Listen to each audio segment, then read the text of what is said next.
Ny lehibe ny faritra Anosy Andriamatoa Ravelonandro Tsimbazafy Abdomary no nitarika ny asa tanamaro teto amin'ny renivohitra ny faritra Anosy izay notrony ny avy ao amin'ny prefektora ny Taolagnaro ny ekipan'ny sampandrarapatry ny serasera sy ny kolotsaina ary ireo sampandrara rehetra miankina sy tsy miankina amin'ny fanjakana ka ny fanadiovana ny gara routière izay vavahady fidirana ny tanàna no nisafidiana tamin'izao fisantarana ny hetsika izao.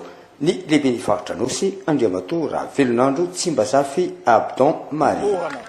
Ny asa fanadiovana ny gara routière atrery amin'ny Toby dia isika rehetra vahoaka tsy akanavaka dia amin'ny anaran'ny fanjakana no tondrana fankasitrahana fankatelemana ho antsika ary dia mbo manantena satria izy ity isam-bolana amin'ny endrika hafa koa ny tanterantsika azy amin'ny volana manaraka ho azontsika miandalana amin'ny hainao manjery misy eto Faradofay dia makasitraka samy eo tahenagnahary aby salama soa. Fa ny fanindran-dalana tamin'izao hetsika izao ihany koa ny fambolekazo nataon'ny fikambanana ASUM na ny Association des sortants de l'Université de Madagascar aty amin'ny faritra Anosy. Araka ny tetikasan'ny filoham-pirenena dia Andriamatoa Jaina Andrinirina Rajoelina ny amin'ny hoe mba amadianan'ny Madagasikara ho nosy maintso sy ny tetikasa tanamaro dia mba nanjay anjara ny association ASIM nanao an'izao fambolekazo eto amin'ny fokontany Nosy-be amin'ny commune ny Manambaro districtny Taolagnaro. Natao zao fambolekazo zao mba ho fanjaisana briky na association ASIM.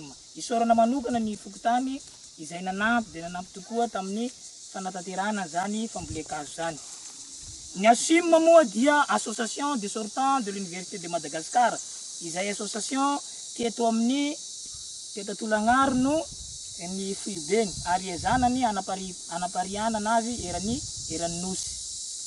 I manaraka zay dia isorana manokana ihany koa Andriamatoa lehiben'ny faritra dia Andriamatoa Jaina Ravelonandro Abdomary izay nanampy anay tokoa tamin'ny fikarakarana nahara torohevitra zany nahara fitaovana. Isorana ihany koa ireo sehatra sambihafa nanampy anay tamin'ny fanatanterahana izany fambolekazo zany. Sotra tokoa. Ny hazo natao teto dia ny hazo nambolena teto dia hazo haranjato. Hazo ala zany izy io hazo zay tena manana hazo lehibe. Hazo lehibe rehefa afaka fotoana maromaro dia azo tranjana.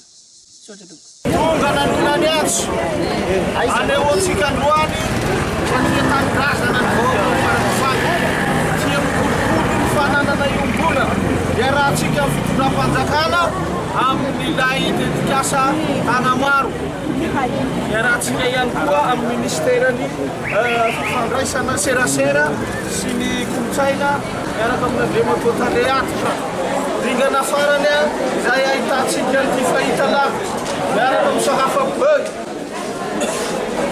vokatry ny fiaraha-miasan'ny fanjakana miaraka amin'ny Star Times dia mahafaly ny fanjakana ny manolotra azy an'Andriamatoa ben'ny tanàna mba ho ampiasainy gara routière efa misy toerana ho asiana ny hametrahana an'ity eto mba ho jereny tanora ny ankizy ny ray aman-dreny eto amin'ity toerany gara routière ity. Dia mahaiza mampiasa Andriamatoa ben'ny tanàna